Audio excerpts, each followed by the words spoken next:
बिस्मिल्लाहिर्रहमानिर्रहीम जी, अस्सलाम वालेकुम। कैसे हैं आप सब? यकीनन ठीक ठाक एवन फर्स्ट क्लास होंगे। नाज़रीन, यहाँ पर बात करेंगे कि पाकिस्तान में बढ़ती महंगाई पर। गरीब परेशान है, अमीर परेशान है, सफेद पोश परेशान है, यहाँ तक कि पाकिस्तान में रहने वाला हर शहरी जो है वो परेशान है, चाहे वो जिस मर्जी तबके से ताल्लुक रखता हो, जिस मर्जी कारोबार से ताल्लुक रखता हो। दिन ब दिन बढ़ती महंगाई को कंट्रोल करना बहुत मुश्किल हो रहा था और एकदम खबर आती है कि 8 रुपए पेट्रोल की कीमतों में कमी कर दी गई है। मैंने भी इस बात पे बात की कि भाई पेट्रोल जो है इतना ज्यादा महंगा किया गया, उसके बाद 8 रुपए कम कर दिया गया, सिर्फ 8 रुपए। तो इसके बाद मैंने जो रिसर्च की है उसमें सामने आता है कि क्रैक डाउन जो है उसके नताइज क्या है, और क्रैक डाउन को लगे हुए भी सिर्फ 3 हफ्ते हुए। चीनी जो है पूरा पाकिस्तान खाता है। अब यहाँ पे मैं 1 किलो चीनी की बात नहीं कर रही हूँ जो सिर्फ आपके घर पर आनी है, मैं चीनी की बात कर रही हूँ पूरे पाकिस्तान में डेली बेसिस पर कितनी चीनी लगती है। 220 रुपए किलो चीनी 155 रुपए पर आ गई है। डॉलर 340 रुपए से 286 पर आ गया, और ये सिर्फ एक महीने के अंदर अंदर डॉलर जो है पाकिस्तानी करेंसी में 6.2% बेहतरी लेकर आया। कुछ हफ्तों पहले अगर बात करें तो ये बात नामुमकिन थी कि किसी चीज को भी मैक्सिमाइज करके जो है महंगाई को कंट्रोल किया जाए या महंगाई को कम किया जाए, कहीं किसी तरीके से हो ही नहीं पा रही थी।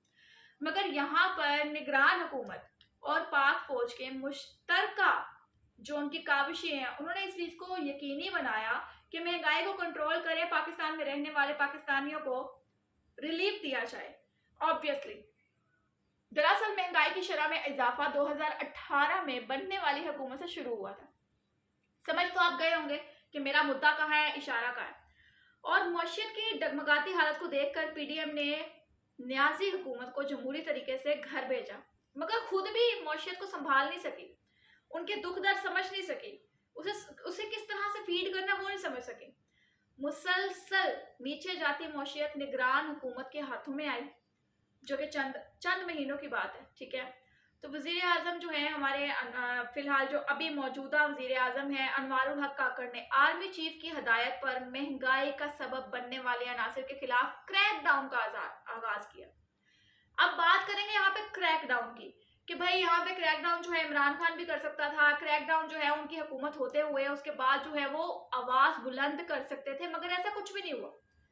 मगर क्रैक डाउन फक्त 3 हफ्तों में नुमाया कामयाबी सामने लेकर आया है, और अगर यही कामयाबी खान की हुकूमत चाहती तो हुकूमत में होते हुए अगर कारकर्दगी सामने नहीं ला सके तो ये जो इमरान खान दे जलसे च अज मेरा नचन नू जी कर रहा है, जहां पर ये गाना चलता था खुदारा, वहीं पर आप इस बारे में जो है आवाज बुलंद कर लेते। अब इन लोगों को ऑब्जेक्शन आएगा। अब भाई अवाम को इक्तदार में कौन है, इससे कोई फर्क नहीं पड़ रहा कि कौन बैठा हुआ सीट पर, कौन वजीर आजम है। अवाम को चीजों में कमी चाहिए, कीमतों में कमी चाहिए, अवाम को रिलीफ चाहिए, जो कि निगरान हुकूमत मुयस्सर कर रही है। कम होती कीमतें जो हैं वो गरीब के लिए, पाकिस्तानी के लिए, सफेद पोश के लिए खुशखबरी है, ठीक है, खुशी का पैगाम है।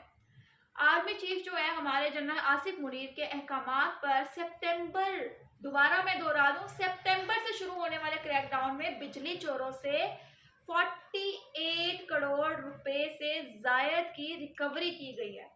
48 करोड़। अगर पाकिस्तान का कोई भला चाहता है तो ऑब्वियसली तभी कोई इस तरह के इकदाम करता है। मजमूई तौर पर क्रैकडाउन के नतीजे में महंगाई की शरह में 29.4% से 28.3% तक वाजिया कमी हुई है। माफिया के खिलाफ क्रैकडाउन से अशिया खुर्दोनोश की कीमतों में खातिर ख्वाह कमी वाक़या हुई है, जिससे अवाम ने सुख का सांस लिया है कि भाई शुक्र है कुछ तो नीचे आया। जखीरा अंदोजों, बिजली चोरों, चीनी माफिया, स्मगलर्स के खिलाफ सख्त कार्रवाइयां और ऑपरेशंस पर पूरी कौम आर्मी चीफ और निगरान हुकूमत के इकदामात पर इनका शुक्रिया अदा करती है कि भाई कोई तो आया जिसने पाकिस्तानियों का सोचा, ना कि जेब भरी और निकल गया, चोरियां की और निकल गया, और उसके बाद डट के जो है लोगों को इंतशार पर फैलाया। माफिया के खिलाफ इस ऑपरेशन को रोकना नहीं चाहिए। जो इकदाम किए जा रहे हैं इनको कंटिन्यू करना चाहिए, क्योंकि अगर इसी तरह से हुकूमत चलती रही, इसी तरह से इकदाम होते रहे, इसी तरह से हमारे आर्मी चीफ जो है, हमारे जो प्रेजेंट प्राइम मिनिस्टर है, अपने दिमाग को इस्तेमाल करके पाकिस्तानियों के लिए सोचते रहे, تو ایک وقت جلد ہی آنے والا ہے، وہ وقت جب پاکستانی جو ہیں وہ خوش ہوں گے اس بات پر کہ ایٹ لیسٹ پاکستان میں مہنگائی تو کنٹرول ہو گئی ہے، باقی جو ہے کاروباری پوائنٹ آف ویو سے اپنے جو ہیں کوششیں جاری رکھیں گے اور اپنے جو ہیں آگے بڑھنے کی کوششیں بھی جاری رکھیں گے، بس یہ جو مہنگائی ہے اس کو کنٹرول کیا جائے۔ آنے والی حکومتیں، پچھلی حکومتیں، جو بھی ہمارے ساتھ ہوا، میرے خیال سے ان سب کو بھول کر اس وقت ہمیں جو ہے یکجا ہو کر اپنے جو ہیں ادارے، اپنے جو ہیں حکمران، ان کا ساتھ دینا چاہیے جو موجودہ ہیں، تاکہ آنے والا وقت ہمارے لیے بھی بہتر ہو۔ خیر، آپ لوگ بھی اپنی قیمتی رائے سے لازمی کمنٹ سیکشن میں آگاہ کیجیے گا اور کوشش کیجیے گا کہ ہم لوگ بیڈ ابیوزنگ جو ہیں ان سے پرہیز کریں، بیکاز اپنی اپنی قبر میں جانے۔ اپنا خیال رکھیں، دعا میں یاد رکھیں۔ اللہ حافظ۔